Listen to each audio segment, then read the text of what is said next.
अब दीप दान का फल क्या है?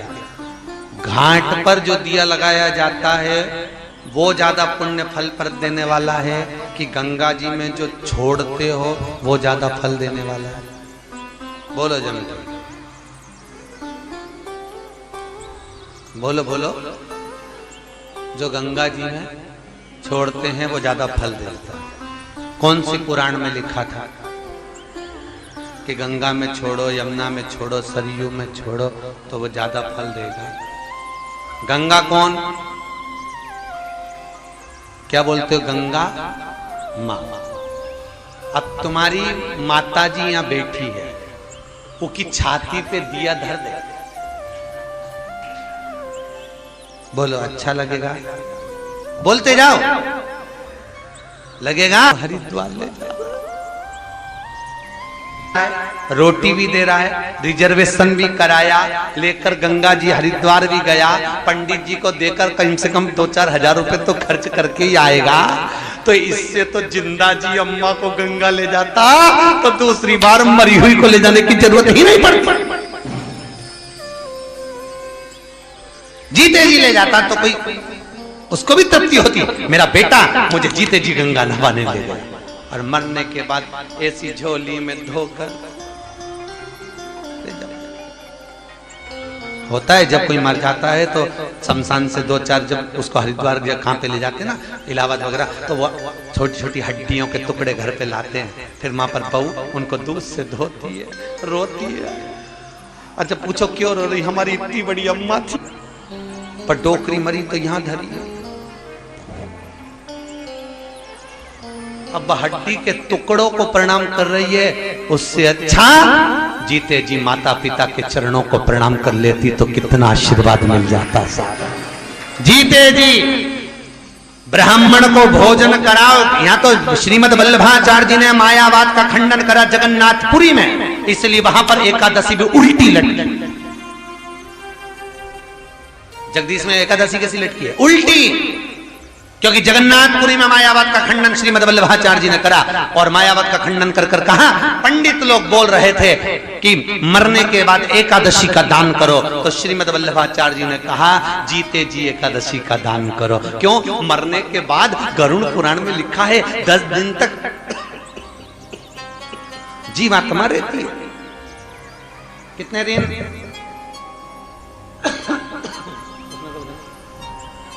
10 दिन तक जीवात्मा,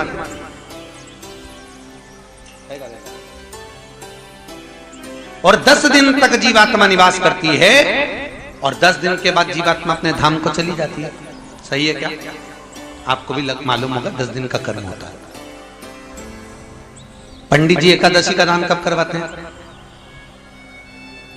12वें 13वें में, जो 12 दिन होते हैं तब कराते हैं।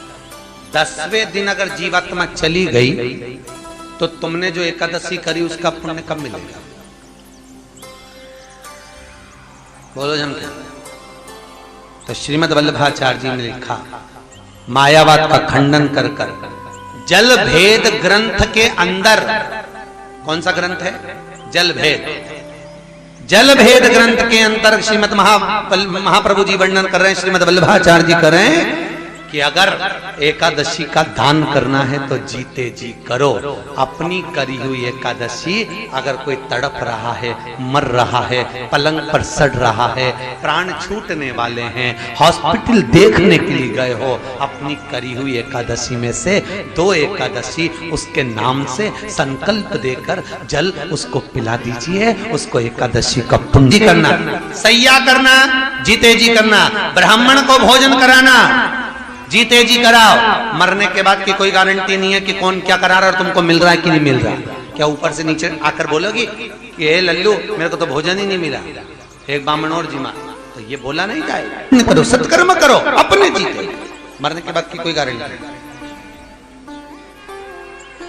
कभी चक्कर में मत पड़ो, कुछ प्राप्त नहीं होना, फालतू की बात है। मरने के बाद तो ये भी नहीं मालूम कि तुम कहाँ। हरिद्वार में एक पत्नी का पति मर गया, पत्नी बेटे को लेकर पहुंची हरिद्वार, पंडित जी ने पिंडदान कराया, भोजन बनाया, इधर भी पिंडदान चल रहा था, उनने भी भोजन बनवाया। पत्नी ने पत्तल रखी पति के लिए, उधर पड़ोसन ने पत्तल रखी सामने। एक कौवा उड़ते उड़ते आया। बच्चा बोला मां देखो पिताजी आ गया।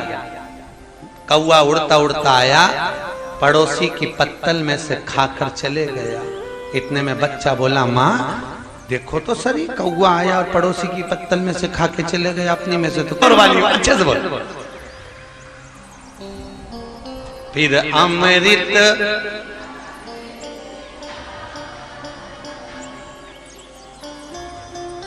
कभी अपनी बोतल किसी को, माँ बाप की इज्जत नहीं होती, उस घर में देखना कभी बरकत नहीं होती। जहां माता पिता का सम्मान हो, आदर हो, सत्कार हो, वहां पर लक्ष्मी बढ़ती है।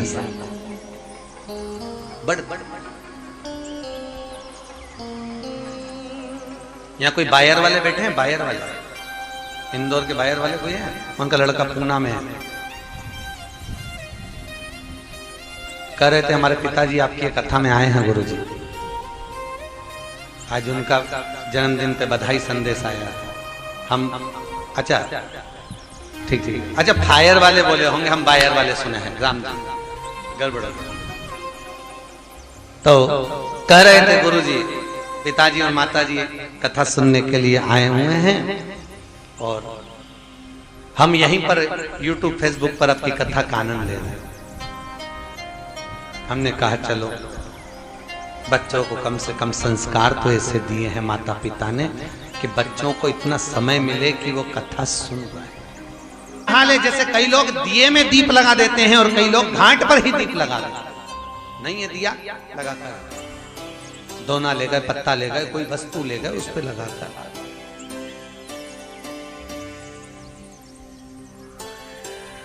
समर्पण महाराज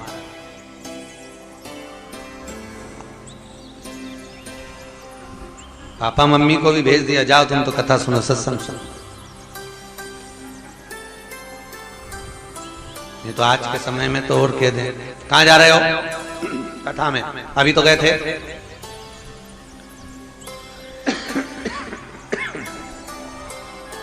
जब अभी गए थे तो फिर बार बार क्यों जा रहे हो?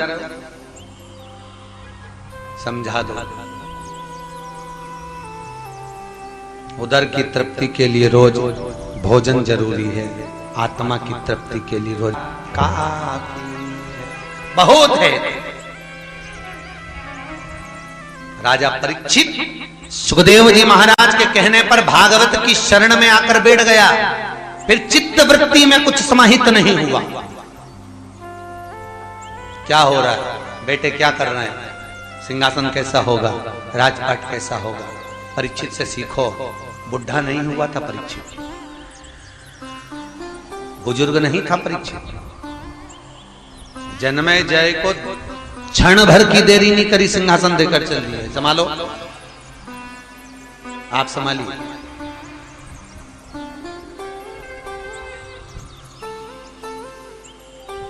महाराज अब यहां द्रौपदी के 5 पुत्र सो रहे हैं और अश्वत्थामा वो द्रौपदी के 5 पुत्रों को रात्रि के समय पर जाकर मार रहा है।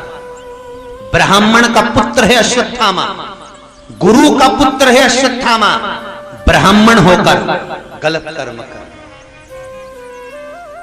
ब्राह्मण होकर गलत कर्म। अच्छा बताओ, एक ब्राह्मण का बेटा होकर ऐसा क्यों कर गया रे? अश्वत्थामा तो इतना विद्वान था, उसने क्यों मारा सोते हुए ब्राह्मणों पर बच्चों को? क्यों मारा? ज्ञान की मणि लगी हुई थी। होता है, गर्ग संहिता में लिखा है कि व्यक्ति प्रखर होता है तो खुद चारों तरफ तो प्रकाश करता है पर स्वयं अंधेरे में डूबता चले जाता है। दिया जलते हुए देखा है? अरे बोलो तो, प्रकाश कहां है? पूरे कमरे में। अंधेरा कहां है? दिए के। ज्ञान की मणि का प्रकाश चारों तरफ फैलेगा पर सदा अंधेरे में डूबेगा। बहुत विद्वान व्यक्ति, बहुत विद्वान व्यक्ति कहीं अभिमान में इतना समाहित हो जाता है।